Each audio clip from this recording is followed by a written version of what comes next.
శ్రీ సచ్చిదానంద సమర్థ సద్గురు సాయినాథ మహారాజా. ఓం నమో శ్రీ సాయి నారాయణాయ. ఓం శ్రీ సాయి గణేశాయ నమః. ఓం శ్రీ సాయి సరస్వత్యై నమః. ఓం నమో శ్రీ సాయి సద్గురు పరబ్రహ్మణే నమః. సాయి బంధువులరా, ఆత్మస్వరూపులరా, ప్రేమ స్వరూపులరా, బాబాగారి దివ్యానుగ్రహం వల్ల, మీ అందరి ఆదరాభిమానాల వలన, నా భాగ్యవశాన శ్రీ సాయి సచ్చరిత్ర హేమాడ్ పంత్ విరచితము, మణియమ్మ తెలుగు అనువాదం అనే ఆధ్యాత్మిక అద్భుత గ్రంథరాజములో 7 అధ్యాయాల్ని విజయవంతంగా పూర్తి చేసుకుని 8వ అధ్యాయంలో ప్రవేశించాం. శ్రీ సాయి సచ్చరిత్రలో ప్రతి అధ్యాయము ఒక అద్భుతమైనదే అయినా ఈ 8వ అధ్యాయానికి ఒక ప్రత్యేకత ఉంటుంది. అదేమిటంటే మానవ జన్మ యొక్క విశిష్టత, మానవుడు సాధించాల్సిందేమిటి, మానవుడు సద్గురువును ఎందుకు ఆశ్రయించాలి, ఇటువంటి ముఖ్యమైనటువంటి ఆధ్యాత్మిక మార్గంలో ఫౌండేషన్. అసలు మనం గురువుని ఎందుకు ఆశ్రయించాలి, అసలు మనం ఎవరం, ఈ మానవ జన్మ ఎందుకు గొప్పదన్నారు, దీనివల్ల దీన్ని ఆధారం చేసుకుని మనం ఏమి సాధించాలి, మిగతా ప్రాణుల కంటే ఈ మానవ జన్మ ఎందుకు గొప్పది అని చెప్పబడింది అన్ని శాస్త్రాలలో. ఇటువంటి ముఖ్యమైన విషయాల్ని ఈ అధ్యాయం చర్చించింది. కనుక దీనిలో గనక ఎవరైనా సరే చక్కటి అవగాహన పొందగలిగితే, అంటే 8వ అధ్యాయంలో చెప్పబడిన విషయాలపై దృష్టి నిలిపి దానిని సాధించకపోతే, అంటే దానిని అవగాహన చేసుకోకపోతే ముందుకు వెళ్ళే ప్రయత్నం అంత సజావుగా సాగదు. ముందుకు 3 అడుగులు, వెనక్కి 6 అడుగుల్లా వెళ్తూ ఉంటుంది. కనుక ఈ 8వ అధ్యాయాన్ని అందరూ తప్పకుండా మనం జాగ్రత్తగా అధ్యయనం చేయాలి, వాటిని మననం బాగా చెయ్యాలి. మననం చేసిన దాన్ని స్థిరపరచుకొని దాని మీద ఆధ్యాత్మిక మందిరాన్ని నిర్మించుకున్నవారు తప్పకుండా వాళ్ళ యొక్క ప్రయత్నంలో సఫలీకృతులవుతారు. అది ఏంటి అనేది ఈ అధ్యాయం పారాయణ విశ్లేషణలో మనకే తెలుస్తుంది, బాబానే తెలియచెప్తారు. కనుక ఇప్పుడు మనం 1వ ఓవి నుంచి 15వ ఓవి వరకు పారాయణ చేసుకుని విశ్లేషణ చేసుకునే ప్రయత్నం చేద్దాం. శ్రీ సాయి సచ్చరిత్ర 8వ అధ్యాయం. శ్రీ గణేశాయ నమః, శ్రీ సరస్వత్యై నమః, శ్రీ గురుభ్యో నమః, శ్రీ కులదేవతాయై నమః, శ్రీ సీతారామచంద్రాభ్యామ నమః, శ్రీ సద్గురు సాయినాథాయ నమః. ప్రతి అధ్యాయంలో హేమాడ్ పంత్ ఈ సంప్రదాయాన్ని ఎందుకు ఆచరించారనేది మొట్టమొదటి చెప్పడం జరిగింది. దాన్ని అనుసరించి నేను ఇందులో 3 తీసుకుని ప్రతి రోజు కార్యక్రమంలో గణేశాయ నమః, సరస్వత్యై నమః, సద్గురు సాయి పరబ్రహ్మణే నమః అని మాత్రం 3 చెప్తున్నాను. ఈ కులదేవత, ఇష్టదేవత వీటి జోలికి నేను వెళ్ళట్లేదు, ఎందుకంటే అధ్యాయ ప్రారంభంలో మాత్రం ఇవన్నీ కూడా చేసుకుంటున్నాం. ప్రతిరోజు అన్నీ చేస్తే సమయం ఎక్కువ తీసుకుంటుంది కనుక అంతవరకే ఆచరిస్తున్నాను.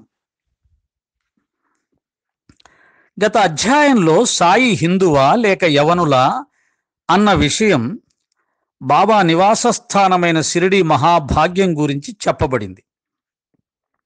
మొదట బాబా పనివానిగా ఉండి తర్వాత పిచ్చిపకీరుగా మారటం, బంజరు భూమిలో అందమైన తోటను నిర్మాణం చేయటం, అదే ప్రదేశంలో భవనం తయారవటం, బాబా యొక్క ధౌతి పోతి ఖండయోగ ప్రక్రియలను వర్ణించటం అయింది.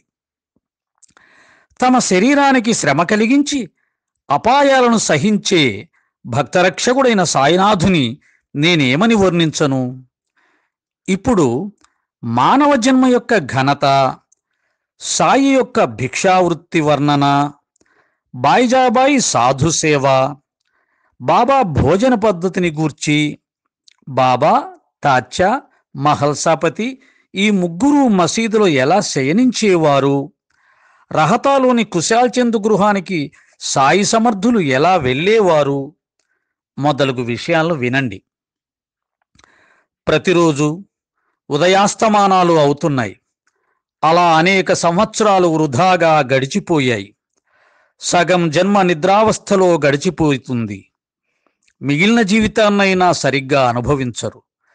బాల్యావస్థలో క్రీడాసక్తులు, తరుణ వయసులో తరుణీరక్తులు, వృద్ధాప్యంలో జరాగ్రస్తులై ఎప్పుడూ వ్యాధులతో పీడింపబడుతూ ఉంటారు.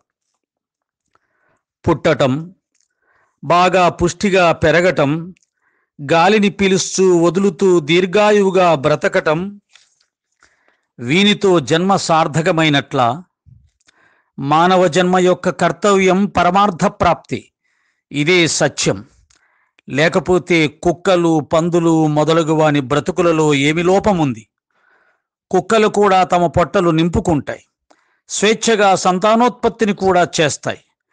అలా కుక్కలు మానవులు సమానంగా ఉంటే ఇక మానవ శరీరానికి ఉన్న గొప్పతనం ఏమిటి?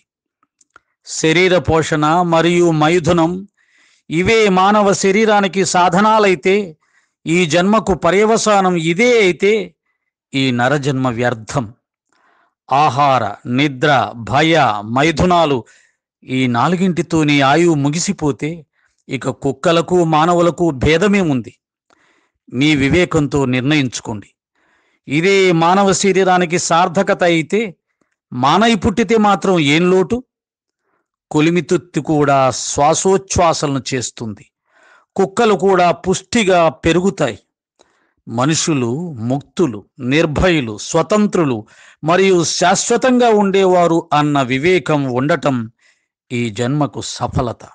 మనం ఎవరం, ఎక్కడి నుండి వచ్చాం, ఈ మానవ జన్మకు కారణమేమిటి అన్న ఈ రహస్యాలను తెలుసుకున్నవారు వివేకవంతులు. లేకపోతే అంతా వ్యర్థ శ్రమ. ఓం శ్రీ సాయిరాం. ఇక విశ్లేషణలోకి ప్రవేశిస్తే, పోయిన అధ్యాయంలో ఏ ఏ విషయాలు స్పృశించడం జరిగింది, వివరించడం జరిగిందో చెప్పారు. ఇక ఈ అధ్యాయంలో ఏ ఏ విషయాలు చెప్పబోతున్నామో కూడా చెప్పారు.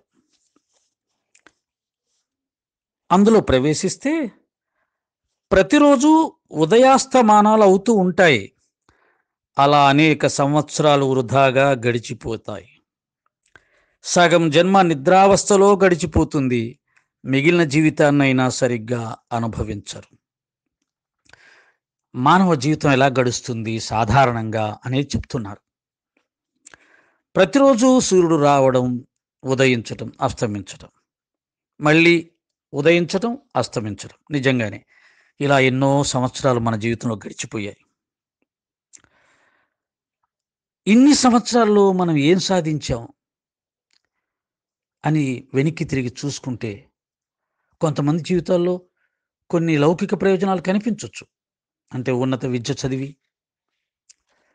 చక్కటి ఉద్యోగం సంపాదించి, డబ్బు సంపాదించి, పొలాలు, ఆస్తులు, ఇళ్ళు సంపాదించి, కాబట్టి ఇవన్నీ సంపాదించాం అని చెప్పుకునే అవకాశం ఉంటుంది.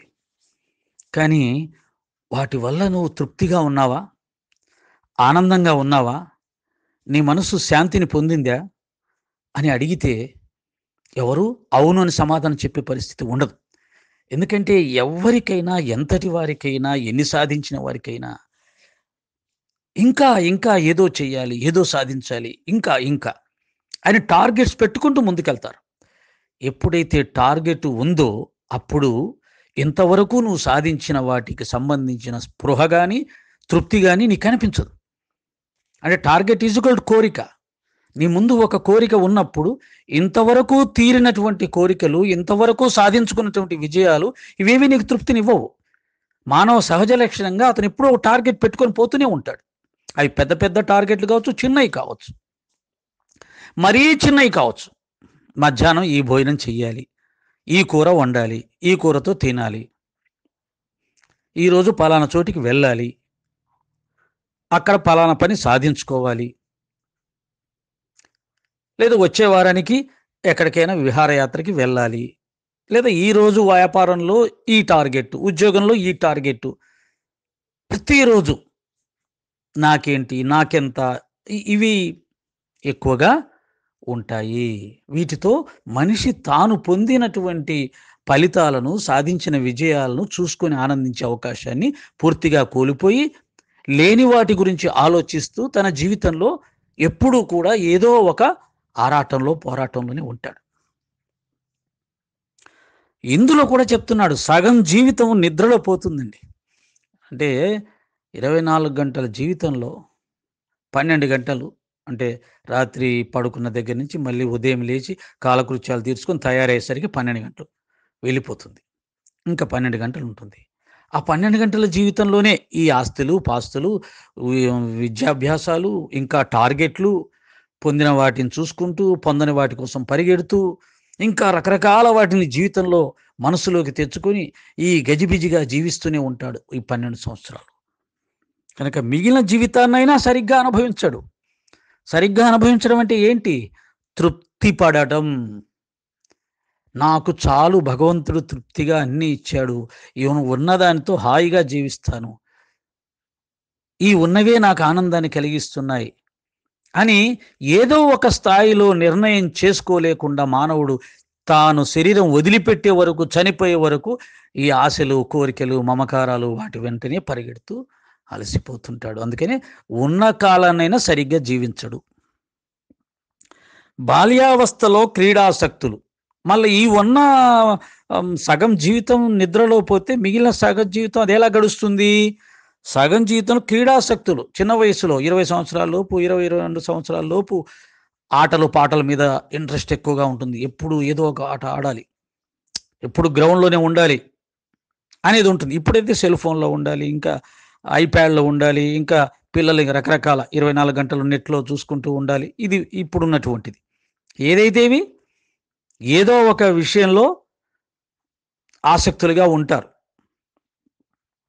తరుణ వయసులో తరుణీరక్తులు. యవ్వనం 21 సంవత్సరాలు దాటిన తర్వాత ఈ 40-35 సంవత్సరాల వయసులో స్త్రీల యందు వ్యామోహం కలిగి ఉంటారు, స్త్రీ యందు ప్రేమ కలిగి ఉంటారు, ఆ ఇంద్రియ సుఖాల కోసం జీవిస్తూ ఉంటారు, అదే జీవిత ప్రమార్థంగా భావిస్తూ ఉంటారు. ఇక్కడ ఆ విధమైనటువంటి మానసిక స్థితి. సరే, 45 వచ్చాయి, అక్కడ పిల్లలు వస్తారు. 45 ఈ 60 మధ్యలో పిల్లల బాధ్యతలు, వారిని పెంచడం, పెద్ద చేయడం, విద్యాబుద్ధులు చెప్పించడం, వారి వివాహాలు జరిపించడానికి కావాల్సిన ఆస్తిపాస్తులు సంపాదించడం, లేదా వారికి ఇంకా ఆస్తిపాస్తులు సంపాదించి పెట్టడం అనే యొక్క ధ్యాసలో జీవితాన్ని హడావుడిగానో టార్గెట్ పెట్టుకోనో జీవిస్తూ ఉంటాడు.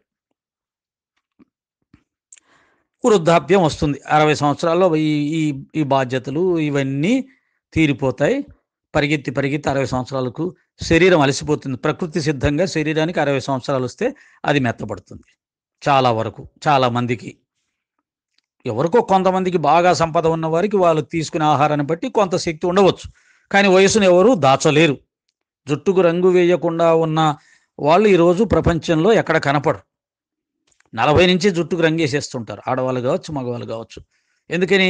40కే జుట్టు తెల్లపడిపోయి ముసలోళ్ళు అయిపోతున్నారు. దాన్ని బట్టి ఇందాక చెప్పినట్లుగా వాళ్ళ యొక్క జీవన విధానం ఎంత గందరగోళంగా ఉంది, ఎంత అశాంతితో ఉంది అనేది తెలిసిపోతుంది. ఇంతకుముందు 60 సంవత్సరాలు దాటితే కానీ తెల్లబడిన జుట్టు ఇప్పుడు 40 సంవత్సరాలకే, 35 సంవత్సరాలకే తెల్లబడుతుంది. కాబట్టి టార్గెట్స్ ఎక్కువైపోయాయి, కోరికలు ఎక్కువైపోయాయి, గందరగోళం ఎక్కువైపోయింది, జీవితంలో ఎక్కడ మనశ్శాంతి లేదు. కనుక 60 సంవత్సరాల తర్వాత వృద్ధాప్యం. ఆ వృద్ధాప్యంలో ఎలా ఉంటుందంటున్నారు? జరాగ్రస్తులై ఎప్పుడూ వ్యాధులతో పీడింపబడుతూ ఉంటారు. ఇప్పుడు అంత ఛాన్స్ కూడా లేదు, 60 దాకా అవకాశం లేదు. 40 నుంచే షుగరు, 40 నుంచే బీపీ, 40కే హార్ట్ అటాక్ అనే రోజులు వచ్చేసాయి. కాబట్టి 60 సంవత్సరాల తర్వాత రావలసినవి అన్నీ కూడా 40 సంవత్సరాలకే ఎంటర్ అవుతున్నాయి ఈనాటి మానవ జీవితంలో. ఇక షుగరు, బీపీలు ఇవన్నీ వచ్చిన వాళ్ళు తినడానికి ఏముండదు, నడవడానికి చేత కాదు, నడిస్తే మోకాలు నొప్పులు, నడవపోతే నీరసం, షుగర్ పెరుగుతుంటుంది. ఇలా పరస్పర విరుద్ధమైనటువంటి వ్యాధులతో మానవ జీవితం మొత్తం వ్యాధిగ్రస్తమైపోతుంది. డబ్బులు ఎంత ఎక్కువగా వస్తున్నాయో జబ్బులు అంత ఎక్కువగా వస్తున్నాయి. డబ్బులతో పాటు జబ్బులు పెరుగుతున్నాయి, కానీ సుఖం ఎక్కడా లేదు. ఒకప్పుడు ఈ సమాజంలో, భారతీయ సమాజంలో డబ్బులు లేవు, అలాగే జబ్బులు కూడా లేవు. ఎప్పుడైతే డబ్బులు కోరడం మొదలుపెట్టారో, డబ్బులే కోరడం మొదలుపెట్టారో, దాంతోపాటు జబ్బులే వస్తున్నాయి.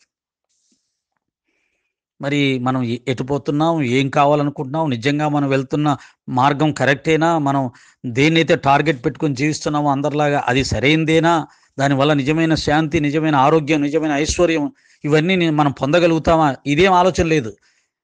గొర్రెదాట అని ఒకటి ఉంటుంది, చెప్తుంటారు. ఒక గొర్రె ఎందుకు ఒక పక్కకు దూకితే అన్ని గొర్రెలు దాన్ని అనుసరించి అటే దూకిపోతాయంట. ఆ గొర్రె ఎందుకు దూకిందో వీడికి తెలియదు, కానీ దూకింది కాబట్టి వీళ్ళు దూకుతారు. అలాగే ఇప్పుడు సమాజంలో కూడా కొంతమంది ఎటుపోతున్నారో, ఎందుకు పోతున్నారో, వాళ్ళ మానసిక స్థితి ఏంటో, వాళ్ళు ఏం లక్ష్యంగా పెట్టుకున్నారో తెలియదు, కానీ వాడిని చూసి అందరూ అటే పోతూ ఉన్నారు. నిజానికి ఇది ఏది కూడా మన భారతీయ సనాతన ధర్మం ప్రకారంగా చెప్పబడిన జీవన విధానం కాదు, మన ఋషి సంప్రదాయం కాదు,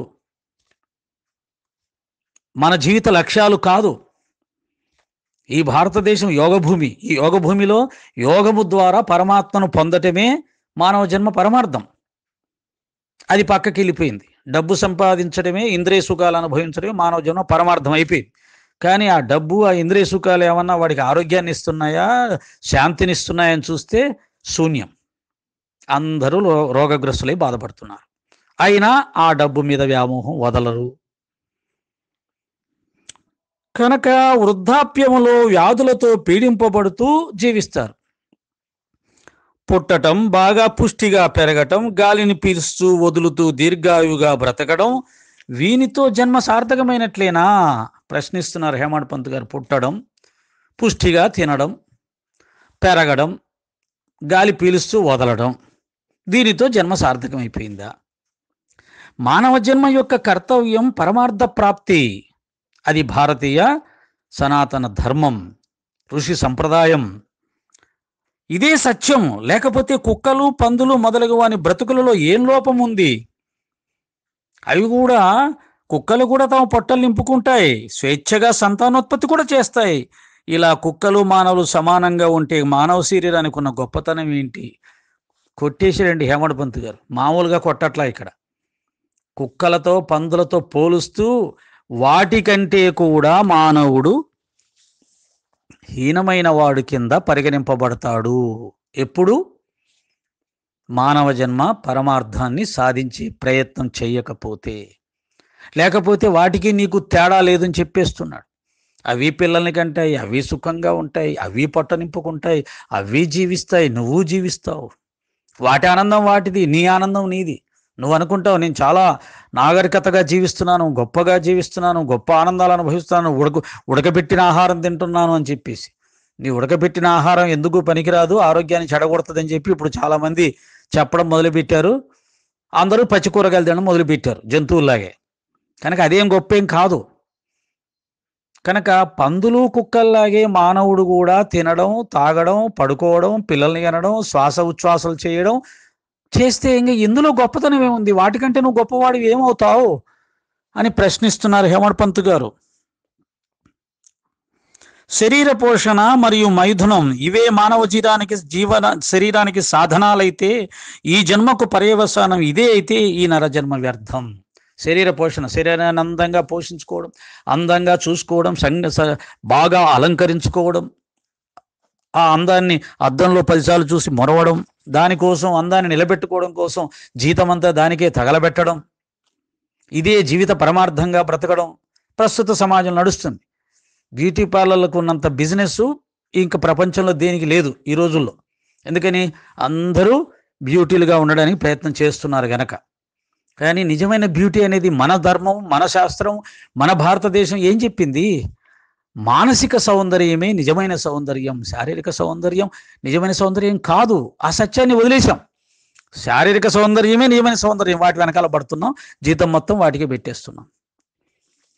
మరి ఎటుపోతున్నాం? నిజంగా శారీరక సౌందర్యం గొప్పదేనా? ఆలోచిస్తే తెలుస్తుంది. ఒక మగవాడు చాలా అందంగా ఉన్నాడు, ఒక స్త్రీ చాలా అందంగా ఉంది. కానీ ఆమె మనసు భయంకరమైనది. కోపం ఎక్కువ, స్వార్థం ఎక్కువ, ఈర్ష్య ఎక్కువ, నోరు పెద్దది, ప్రతి చిన్నదానికి గొడవ చేస్తుంది, అనుమానాలు ఎక్కువ. ఈ లక్షణాలే మగవాడికి కూడా ఉన్నాయనుకుందాం. అటువంటి వాళ్ళతో ఎవరైనా సుఖపడతారా? అటువంటి వాళ్ళలో అందాన్ని ఎవరైనా చూడగలుగుతారా?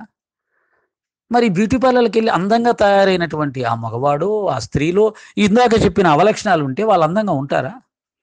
వాళ్ళు అందంగా ఉన్నారని అనుకోగలుగుతామా? అనుకోలేంగా. ఎందుకని మరి? ఆడ బ్యూటీ పార్లర్‌లో అందం కనపడుతుంది గదా! అనుకోవచ్చు గదా! కాదు. వాళ్ళు రాక్షసుల్లా కనపడతారు. వాడు మగవాడు గాని, స్త్రీ గాని. కనుక నిజమైన అందం ఒక స్త్రీ అందంగా లేదు, మామూలుగా నార్మల్‌గుంది. ఒక పురుషుడు అందంగా లేడు, నార్మల్‌గా ఉన్నాడు. కానీ అతను చాలా దయాస్వరూపుడు, ప్రేమ స్వరూపుడు. ఎవరికి ఏ కష్టం వచ్చినా వెంటనే సేవ చేస్తాడు. ఎవరికి బాధొచ్చినా తానే బాధపడిపోతాడు. తన దగ్గర ఉన్నది ఇతరులకు పంచి, వాళ్ళు దాంతో ఆనందిస్తుంటే తాను ఆనందిస్తాడు. తనకు లేకపోయినా సరే సర్దుకుంటాడు. ఇలా మంచి గుణాలున్నాయనుకోండి, వాళ్ళెంత అందంగా కనపడతారు? కనపడరు? చాలా అందంగా కనపడతారు. కనుక దీనినే మన సనాతన ధర్మం, భారతీయ సంప్రదాయం చెప్పింది. మానసిక అందమే నిజమైన అందం. దాన్ని వదిలేసాం. దాన్ని ఆచరించే ప్రయత్నం ఎవరు చెయ్యట్ల. దాన్ని నేర్చుకునే ప్రయత్నం ఎవరు చేయట్ల. నలుగురు చూడగానే అందంగా కనపడడానికి శరీరం కాబట్టి దాన్ని తయారు చేసుకుంటున్నాం. దాన్ని చూసి అందరూ మురుస్తున్నారు. దాని వెనకాలే పడుతున్నారు. తర్వాత జీవితాల్ని నరకం చేసుకుంటున్నారు. కనుక నిజమైన అందము, మానసిక అందము అనేది తెలుస్తూ శరీర పోషణకే ఎక్కువ ప్రాధాన్యత ఇచ్చేటైతే, ఇంద్రియ సుఖాలే జీవిత పరమార్థమైతే, అవే నిజమైన అందాన్ని ఇచ్చేటైతే ఎందుకు? అవే ఆనందాన్ని ఇచ్చేటైతే ఇంక ఈ మానవ జన్మ ఎందుకు?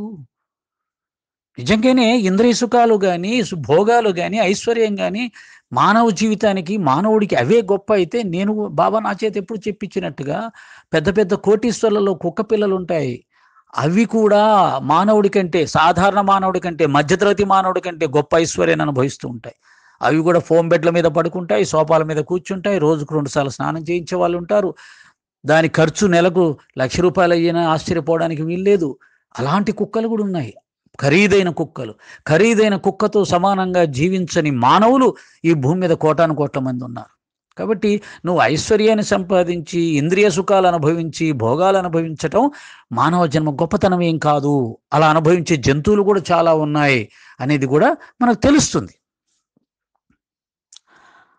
ఆహార, నిద్ర, భయ, మైథునాలు ఈ 4ంటితోనే ఆయువు ముగిసిపోతే ఇక కుక్కలకు, మానవులకు భేదమేముంది? ఆహారం తినడం, నిద్రపోవడం, భయపడ్డం, మైథునాలు, ఇంద్రియ సుఖాలు, ఈ ఇవన్నీ ఇవే మానవ జీవితానికి ముఖ్యం అనుకుంటే, మానవులకు, కుక్కలకు భేదమేముంది? కుక్కలు కూడా అలాగే జీవిస్తాయని నేను చెప్పింది కాదు. హేమాడ్ పంత్ గారు చెప్పడం జరుగుతుంది. సాయినాథుడి యొక్క అనుగ్రహంతో రాయబడ్డ ఈ గ్రంథంలో, నా గ్రంథాన్ని నేనే రాసుకుంటానని చెప్పిన సాయినాథుడు ఈ మాటల్ని ఉపయోగించి మనకు జ్ఞానాన్ని బోధించే ప్రయత్నం చేస్తున్నారు.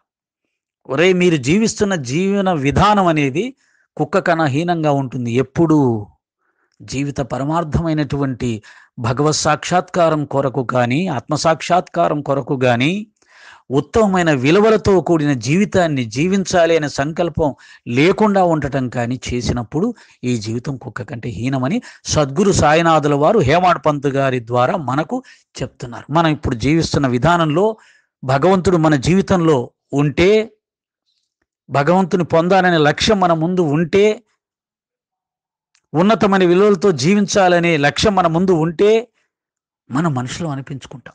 84 లక్షల జీవరాశుల్లో మానవుడు ఉత్తముడు అనిపించుకుంటాడు. నా ద్వారా బాబా గారు అప్పుడప్పుడు చెప్పే సత్సంగాలు చెప్తారు. పులికున్న శౌర్యం, సింహానికున్న శౌర్యం మానవుడికి లేదు. ఏనుగుకున్న బలం మానవుడికి లేదు. పక్షి ఎగిరినట్టు ఎగరలేడు. చాప ఈదినట్టుగా సముద్రాన్ని ఈదలేడు. కుక్కకున్న విశ్వాసం మనిషికి లేదు. మరి ఏ ఏ రకంగా నువ్వు 84 లక్షల జీవరాశుల్లో గొప్పవాడివి అయ్యావు? ఆవు సకల దేవతా స్వరూపిణి. అందరూ దేవతలు ఆవులో ఉంటారని పూజిస్తాం. కానీ ఆవు కంటే కూడా మానవ జన్మ గొప్పది అని చెప్తుంది. 84 లక్షల జీవరాశులు ఆవు కూడా ఉంది, దానికంటే మానవ జన్మ గొప్పది. ఎలా? ఆవు కానీ ఇతర జీవరాశులు కానీ భగవత్ శక్తిని గుర్తించలేవు, భగవంతుని గొప్పదనాన్ని నోటితో కీర్తించలేవు, భగవంతుని చేతులారా పూజించలేవు, భగవంతుని మందిరాలకు క్షేత్రాలకు వెళ్ళలేవు, పుణ్యనదుల్లో స్నానం చేయలేవు. సంకల్పంతో, అవి కూడా మునిగినంత మాత్రం స్నానం కాదు. గేదెలు కూడా బర్రెలు కూడా నీళ్ళలో మునుగుతుంటాయి, అంత మాత్రం స్నానం కాదు. సంకల్పంతో భక్తి శ్రద్ధలతో భగవంతుని కీర్తిస్తూ ధ్యానిస్తూ స్నానం చేయలేవు. ఒక్క మాటలో చెప్పాలంటే భగవంతుని గుర్తించి పూజించి ధ్యానించే శక్తి ఒక్క మానవుడికే ఉన్నది. ఆ ఒక్క శక్తి ద్వారానే, ఆ ఒక్క ప్రత్యేక లక్షణం ద్వారానే మానవుడు 84 లక్షల జీవరాశుల్లో శ్రేష్ఠుడయ్యాడు. అదే హేమడ్ పంత్ గారు చెప్పబోతున్న విషయం, బాబా గారు ఆ మహానుభావుడితో మనకు చెప్పిస్తున్న విషయం. మనుషులు కొలిమితిత్తి కూడా శ్వాసోచ్ఛ్వాసలు చేస్తుంది, కుక్కలు కూడా పుష్టిగా పెరుగుతాయి. 10 సార్లు కుక్కలను తీసుకొచ్చాడండి. కుక్కలు కుక్కలు కుక్కలు కుక్కల కంటే హీనంగా మీరు జీవించాలనుకుంటున్నారు, భగవంతుణ్ణి వదిలేసి, భగవంతుని మర్చిపోయి, భగవంతుడి గొప్పతనాన్ని తెలుసుకోకుండా అని కుక్కల్ని చాలాసార్లు వాడాడు. ఇప్పటి 10 సార్లు మీరు వినుంటారు. కొలిమితిత్తి కూడా శ్వాసోచ్ఛ్వాసలు చేస్తుంది. కమ్మరివాడి దగ్గర కొలిమితిత్తి ఉంటుంది, ఆ నిప్పును వెలిగించడానికి, ఆరిపోకుండా ఉంచడానికి. అది కూడా గాలి వదులుతూ పీలుసుకుంటుంటుంది. దానికి నీకు తేడా ఏముందిరా అని చెప్తున్నాడు బాబా. మనుషులు ముక్తులు, నిర్భయులు, స్వతంత్రులు మరియు శాశ్వతంగా ఉండేవారన్న వివేకం ఉండటం ఈ జన్మకు సఫలత. మనుషులు ముక్తులు అంటే ముక్తిని అంటే ముక్తులు అంటే ముక్తిని పొందిన వాళ్ళు, అంటే పరమశాంతిని పొందినటువంటి వాళ్ళు, నిశ్చలమైన మానసిక స్థితిని పొందినటువంటి వాళ్ళు, ఆత్మ సాక్షాత్కారం పొందినటువంటి వాళ్ళు, లేదా ఆత్మస్వరూపులైనటువంటి వాళ్ళు, గొప్ప ప్రకాశం కలిగిన వాళ్ళు, గొప్ప శక్తివంతులు, గొప్ప జ్ఞానవంతులు. కనుక మానవుడికున్న ప్రత్యేకమైనటువంటి గుణాలు అనేకం ఉన్నాయి. అవన్నీ వాడు తెలుసుకోగలడు, వాటన్నిటిని సాధించగలడు, వాటిగా మారిపోనూగలడు. నిర్భయులు, భయం అనేది లేదు. భయం జంతువులకు సహజ లక్షణం, మానవుడు కూడా లక్షణమే, భయపడతాడు ప్రతిదానికి. కానీ ఎప్పుడైతే తాను ఆత్మస్వరూపుణ్ణి అని తెలుసుకుంటాడో, తాను శాశ్వతుణ్ణి అని తెలుసుకుంటాడో, ఈ శరీరం కాదని తెలుసుకుంటాడో, ఆ భయాన్ని కోల్పోతాడు, ఆ భయాన్ని పోగొట్టుకుంటాడు. కనుక భయాన్ని పోగొట్టుకునే అవకాశం ఉన్న ఏకైక జన్మ మానవ జన్మ. మరి ఎంతమంది ఆ భయాన్ని పోగొట్టుకోగలుగుతున్నారు?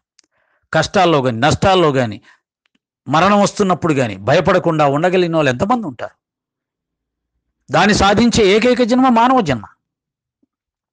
స్వతంత్రులు, వారు బానిసలు కాదు, వారు దేనికి బానిసలు కాదు. మరి నేను చాలా పనిచేస్తున్న చోట బానిసగా ఉంటున్నానండి, నా పై అధికారి ఏం చెప్తే అది వినాలి కదండి. చాలా చోట ఉద్యోగం చేసేటప్పుడు పై అధికారి మరి నా బానిసత్వమే కదండి, అది స్వతంత్రత కోల్పోతున్నాను కదండి. కాదు, అది ఉద్యోగ ధర్మం, భౌతిక ధర్మం కాబట్టి ధర్మం ఆచరిస్తున్నావు. కానీ మానసికంగా నువ్వు స్వతంత్రుడివిగా ఉంటావు. ఎప్పుడు? ఆత్మజ్ఞానం వచ్చినప్పుడే, నేను ఆత్మను తెలుసుకున్నప్పుడే. అదేవిధంగా ఈ బంధాలకు, అనుబంధాలకు, కష్టాలకు, నష్టాలకు, మోహాలకు, ఇంద్రియ సుఖాలకు బానిసైపోయి అది లేకపోతే బ్రతకలేను, ఇది లేకపోతే బ్రతకలేను, నాకు అది ఇష్టం, నాకు ఇది ఇష్టం లేదు, నాకు అలా ఉండాలి, ఇలా ఉండాలి, ఇవన్నీ నీ బంధాలే. ఈ బంధాలలో చిక్కుకోవడం మామూలు సాధారణ మానవులు, జంతువులకు సహజం. కానీ గురువును పొందిన తర్వాత ఇవేవీ లేకుండా ఎలా ఉన్నా కానీ దాన్ని స్వీకరించే లక్షణం, అది గురుప్రసాదంగా, భగవదనుగ్రహంగా స్వీకరించి సంతోషంగా స్వీకరించే లక్షణం, ఎటువంటి కష్టాన్నైనా స్వీకరించే లక్షణం, స్వీకరించాలనుకుంటే స్వీకరించవచ్చు జ్ఞానం ద్వారా. కాబట్టి అతను దేనికి బందీ కాడు, దేనికి బాధపడ్డు, దేనికే కష్టం. ఎప్పుడు ఇది కావాలి, అది వద్దు, ఇది నాకు ఇష్టం, అది నాకు ఇష్టం లేదు అనే భావాల నుంచి వాడు విముక్తుడై స్వతంత్రుడైనప్పుడు, అన్నీ పరమాత్మ స్వరూపంగానే చూడగలిగినప్పుడు, నీ మనసే నీకు బంధం, నీ మనసే నీకు బాధ, నీ మనసే నీకు కట్టడి చేసుకున్నావు నువ్వే. కనుక వాటి నుంచి, ఆ బంధాల నుంచి విముక్తి చేసుకునే అవకాశం ఒక్క మానవుడికే ఉంది. కనుక స్వతంత్రుడు. మరియు శాశ్వతంగా ఉండేవారు. మరణం లేనప్పుడు శాశ్వతంగా ఉండడమే, పుట్టుక లేదు, మరణము లేదు. బాబా అంటారు, నేను పుట్టినప్పుడు నా తల్లి సంతోషించిందట, నేను ఇంతకు ముందు మాత్రం లేనా? నేను ఎప్పుడు పుట్టాను అసలు? అంటే ఆత్మస్వరూపంగా ఆత్మతత్వంగా ఎవరైతే భావించుకుంటారో వారికి ఈ శరీరం లక్షణం కాదు కనుక వారికి జననం మరణాలు అతీతమైనటువంటి ఆత్మస్థితులు. అది సనాతనం కదా, ఆత్మ అంటే సనాతనం. దాని ఆది అంతం లేనటువంటిది, దాని పుట్టిక ఎవరికి తెలియదు. కనుక ఆ స్థితిని అనుభూతిలోకి తెచ్చుకున్నటువంటి మానవుడు స్వతంత్రుడు, శాశ్వతుడు. అందుకే బాబా ఆ ఆత్మస్థితిలో ఉండి చెప్పింది, మీ వయస్సు ఎంత అంటే లక్షల సంవత్సరాలు అన్నాడు. కనుక మానవుడికి ఒక్కడికి మాత్రమే సనాతనమైనటువంటి ఆ ఆత్మతత్వాన్ని తెలుసుకునే అవకాశం ఉంది. అప్పుడే భయాన్ని పోగొట్టుకోగలుగుతాడు, అప్పుడే స్వతంత్రుడు కాగలుగుతాడు. మనం ఎవరం, ఎక్కడి నుండి వచ్చాం, ఈ మానవ జన్మ కారణం ఏమిటి అన్న ఈ రహస్యాలను తెలుసుకున్న వారు వివేకవంతులు, లేకపోతే అంతా వ్యర్థ శ్రమ. మనం ఎవరం? మనుషులం అంటారు. ఎక్కడి నుంచి వచ్చాం తెలియదు, ఎక్కడికి వెళ్తాం తెలియదు, ఎప్పుడు వెళ్తాం తెలియదు, ఎలా వెళ్తాం తెలియదు, ఎందుకు వెళ్తాం తెలియదు, ఏమి తెలియదు. కానీ అన్నీ తెలిసిన వాళ్ళలాగా మాట్లాడుతుంటాం. రమణ మహర్షి అంటాడు, సాధారణమైన మానవుడికి లోకం గురించి అంతా తెలుసు, కానీ వాడెవడో వాడికి తెలియదు. ఇది చాలా చిత్రంగా ఉంటుంది. నా గురించి నాకు తెలియకుండా అన్నీ తెలిసే అవకాశం కూడా లేదు. ఊరికే వాడు భ్రమపడుతుంటాడు, అన్నీ నాకు తెలిసే అని. వాడు పుస్తకాల్లో చదివింది, లోకంలో చూసినవి వాటి గురించి చెప్తుంటాడు, మాట్లాడుతుంటాడు. కానీ అవి ఎప్పుడు ఒకే రకంగా ఉండవు, మారిపోతూ ఉంటాయి. నువ్వు తెలుసుకున్నది ఏమి ఎప్పుడు అలాగే ఉండదు, మారిపోతుంటుంది. సత్యం ఒక్కటే మారదు, ఆ సత్యాన్ని తెలుసుకోడు. కనుక మనమెవరమో తెలుసుకోకుండా లోకమంతా తెలుసు నాకు, ప్రపంచమంతా తెలుసు నాకు, జ్ఞానమంతా నాకు తెలుసు అని చెప్పడం ఎంత అవివేకంగా ఉంటుందంటే, జేబులో ఉన్న పెన్ను గురించి తెలుసుకోకుండా ఆ పెన్ను లోకంలో ఎక్కడ ఉందా అని వెతుకుతూ ఉంటాడంట. అదే సంకలో ఉన్న సంకలో బిడ్డను పెట్టుకొని మొత్తం ఊరంతా వెతికినట్టుగా నేనెవరో నాకు తెలియదు, కానీ లోకంలో అన్నీ తెలుసుకునే ప్రయత్నం చేస్తుంటాను. కనుక నిన్ను నువ్వు తెలుసుకునే ప్రయత్నం చేస్తే ఈ లోకం అనేది దానంతటికి అదే తెలిసిపోతుంది. మన భారతీయ సంప్రదాయం, సనాతన ధర్మం, ఋషులు చెప్పింది అదే, మనకు మన మహాత్ములు అందించింది అదే. ముందు నిన్ను నువ్వు తెలుసుకో. నన్ను నేను తెలుసుకునే విద్య ఒక్క భారతదేశంలోనే ఉంది. నన్ను నేను తెలుసుకునే విద్య ఒక్క భారతీయ గురువులు మాత్రం అందించగలిగారు. ప్రపంచంలో ఇంకెక్కడా విద్య లభించదు. కనుక నేనెవరో తెలుసుకోకుండా ప్రపంచం మొత్తాన్ని తెలుసుకోవడం అనేది ఎంత అవివేకం. నేనెవరో తెలుసుకోకుండా ప్రపంచమంతా నాకు తెలిసింది అనడం ఎంత అహంకారం. కనుక నేనెవరో తెలుసుకునే ప్రయత్నం చేయడమే అన్నిటికంటే గొప్పది. అందుకే ప్రహ్లాదుని హిరణ్యకశిపుడు, నాయన విద్యలన్నీ నేర్చుకున్నావా అంటే, విద్యలలోకెల్లా విద్యను నేర్చుకున్నాను. ఏంటిది? నారాయణుని దివ్య పదపద్మాలు ధ్యానించడమే అన్ని విద్యల కంటే గొప్ప విద్య. ఆ విద్య వస్తే ఇంకే విద్య రాక్కర్లేదన్నాడు. అది మన సనాతన ధర్మం, మన భారతీయ సంప్రదాయం, మన జీవిత పరమార్థంగా మనకు నిర్దేశించింది. సద్గురువులు కూడా అదే చెప్తారు. హేమాడ్ పంత్ ద్వారా మనకు బాబా అదే చెప్తున్నాడు. నిన్ను నువ్వు తెలుసుకోకుండా ప్రపంచాన్ని తెలుసుకుంటే ఏం లాభం? అంతే. అలెగ్జాండర్ తన గురించి తాను తెలుసుకోవాలా, తనను తాను జయించాలా, ప్రపంచం మొత్తాన్ని జయించాడు. భారతదేశం నుంచి తిరిగి వెళ్ళేటప్పుడు అతనికి తెలిసింది, ముందు నన్ను నేను తెలుసుకోవాలి, నన్ను నేను జయించాలి, ఆ పని చేయలేకపోయాను. అందుకని వెళ్ళిపోయేటప్పుడు తనను సమాధి చేసేటప్పుడు 2 చేతులు పైకి పెట్టి సమాధి చెయ్యండి, నీ ప్రపంచం మొత్తాన్ని జయించాను కానీ పోయేటప్పుడు ఏమీ తీసుకెళ్ళట్లేదనే సత్యాన్ని లోకానికి తెలియచెప్పాలి. కనీసం ఆ సత్యాన్ని నా ద్వారా తెలుసుకున్న వాళ్ళైనా కానీ తాము ఏమైతే తీసుకువెళ్ళగలుగుతారో వాటి కోసం జీవిస్తారు. అవే పుణ్యం, పురుషార్థం, ధ్యానం, జపం, తపం, గురుసేవ, భగవదారాధన, త్యాగం, ఉత్తమ గుణ సంపద, సామాజిక సేవ, ఇలాంటి ఉత్తమమైనటువంటి గుణాలతో జీవించినప్పుడు అవి మనతో వస్తాయి. చనిపోయిన తర్వాత వచ్చేది మనతో ఏంటంటే మన గుణాలే. నీలో చెడ్డ గుణాలంటే చెడ్డ గుణాలు నీతో పాటు ప్రయాణం చేసి ఇంకో జన్మకు వచ్చి పడతాయి, అక్కడ కూడా నిన్ను వేధించుకు తినడానికి. కనుక వెళ్ళేలోగా మంచి గుణాలన్నా సంపాదించుకోవాలి, లేక భగవంతునన్నా మనం ఆశ్రయించాలి. కనుక భగవంతుణ్ణి సాధించుకోవడం, భగవంతుణ్ణి పొందటం అనేది, లేదా ఉత్తమ గుణ సంపదను మనం సంపాదించుకొని ఈ శరీరాన్ని విడిచిపెట్టాలి అనేది మనం సాధించడం, ఇదే మన జీవిత పరమార్థంగా ఉండాలి అని హేమాడ్ పంత్ గారు మనకు తెలియచేస్తున్నారు. రేపు మరికొంత వివరణాత్మకంగా తెలుసుకునే ప్రయత్నం చేద్దాం. ఓం శ్రీ సాయిరాం.